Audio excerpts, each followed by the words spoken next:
Sorry about that, the video cut off halfway through. So like I say, the only reason you'd ever need to use this dial on the right hand side is if you're, if it's really hot outside.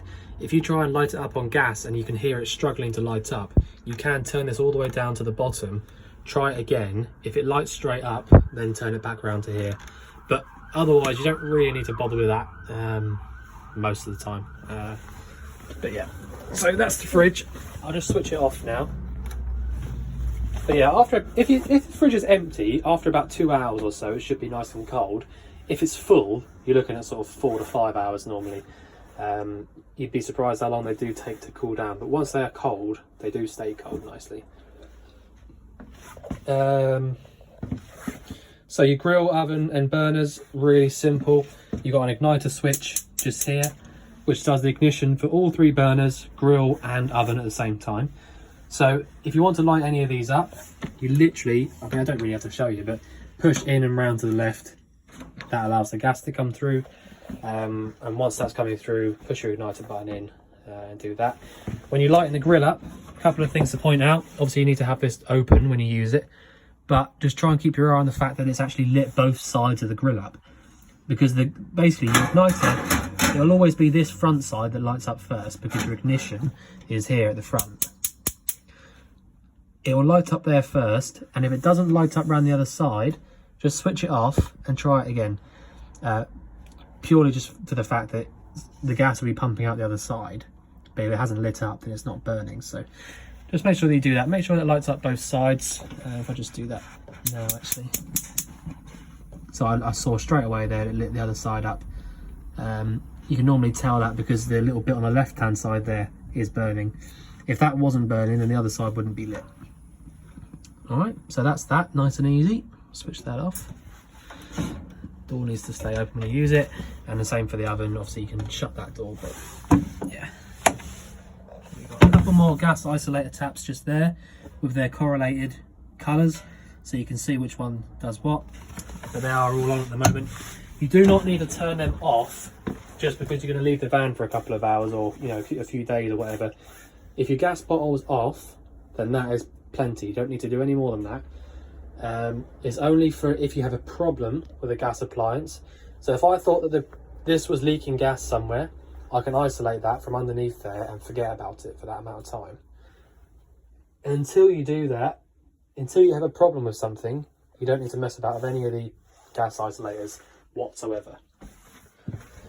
Okay, in the bathroom,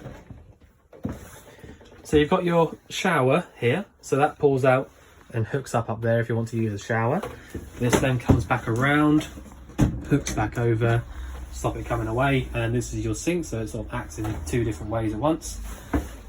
The toilet cassette, I can't remember if I mentioned it, but you need to have this flap in a closed position if you want to be able to take the cassette out from outside.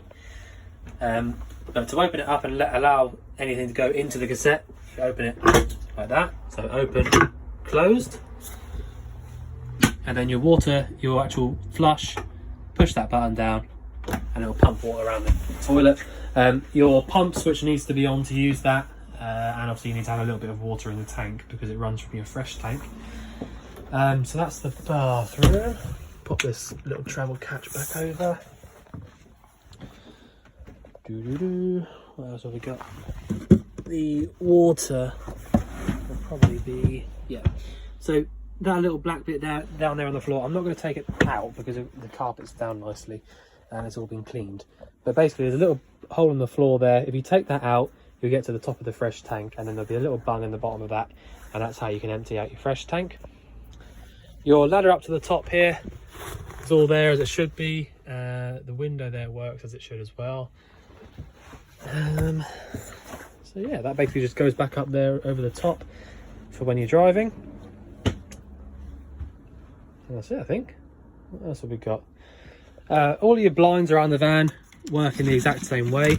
So you've got fly screen and blackout blind. You've also got, if I just open this up and show you, because they're all the same really.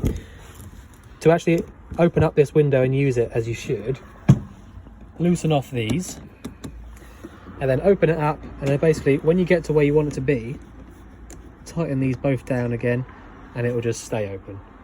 You can just do it with one if you want to, but it does put a lot of weight on just one stay. So if you can get them both on, then that is much better. The other thing I just noticed, you don't need to tighten these down when it's shut like this. The reason for saying that is if you forget that you have to loosen those off and you try and force the window open, they do just snap. So just when you shut the windows like this, you just don't need to tighten these up at all, because it's, you know, it's nice and tight up against this rubber seal all the way around anyway, so you don't need to bother with that. Skylight up here, push this button in and pull this handle all the way back if you want it all the way open. Otherwise you can, this is the same on both sides by the way, I'm just showing you this side, you can go sort of halfway up into there, or again a little bit further closed, so you've got a little bit of a gap but not all of it, and then back all the way on both sides and then all the way up over that. And that's it, I think. I'm not sure if there's anything else to show you.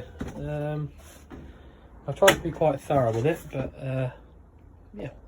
So if you think there's anything I've missed out, or there's anything you want covering over or whatever, then just let us know. But otherwise we look forward to seeing you soon to collect your van. Thanks very much.